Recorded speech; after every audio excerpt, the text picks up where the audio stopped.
Let's get you news coming in from Canada, and it's Canada's Prime Minister Mark Carney who has confirmed that US President Donald Trump raised the idea of making Canada the 51st state during a phone call that took place in March on the 28th. Trump, that is what Carney said, that he did bring it up all the time. But of course, what was really made clear to the US president was that it'll never happen. It's absolutely impossible.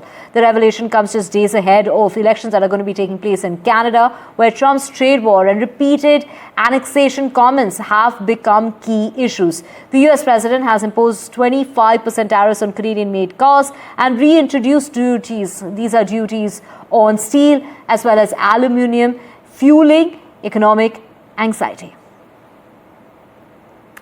And this really comes at a time when elections are really around the corner, taking place on Monday, despite claiming, these are basically Trump's influence that's looming large over the race. Both Carney and the Conservative leader have promised to stand firm against the pressure that the United States seems to be throwing its way. Now, more than 7 million Canadians have already voted early, with polls showing a tight race between the two leading parties. But this revelation coming out just ahead of the elections, with Mark Carney saying that he hasn't agreed to those terms. In fact, he said it in a loud and clear message that is absolutely impossible, that Canada would become the 51st state of the United States, something that kept coming up in a conversation that he had with US President Donald Trump on the 28th of March.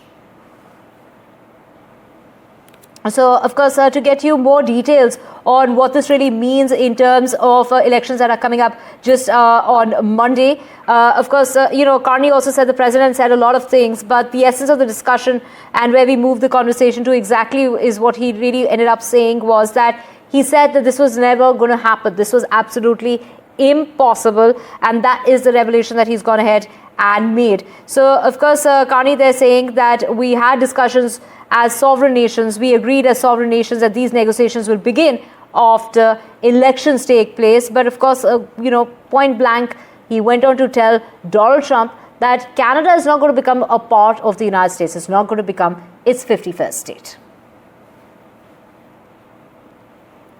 My colleague Maha Siddiqui joining us from Vancouver to get us the very latest when it comes to the elections that are going to take place in Canada on Monday. But before that, this is a revelation that's come about. Mark Carney there perhaps trying to win some brownie points before elections. But we do know that 7 million Canadians have already cast their vote.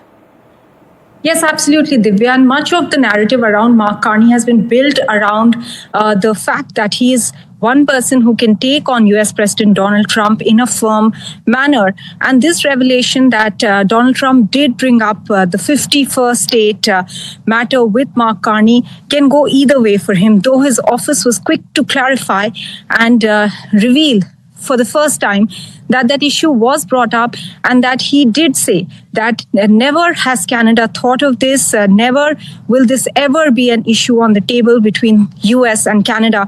So his office has clarified that he took a firm stand on the matter and only then continued his conversation with the US President Donald Trump. But this revelation was not made even by US President Donald Trump in his statement about the phone conversation on the 28th of March between Mark Carney and himself, in which he showed a respect for the office of the Prime Minister of Canada, because remember, before that he had been referring to the Canadian Prime Minister's position as the Governor of Canada, and there was no mention of the 51st state of as well. So this is one of the crucial aspects now that has come to the fore. However, Mark Carney's office has been clarifying that he took a firm stand on the matter, Divya.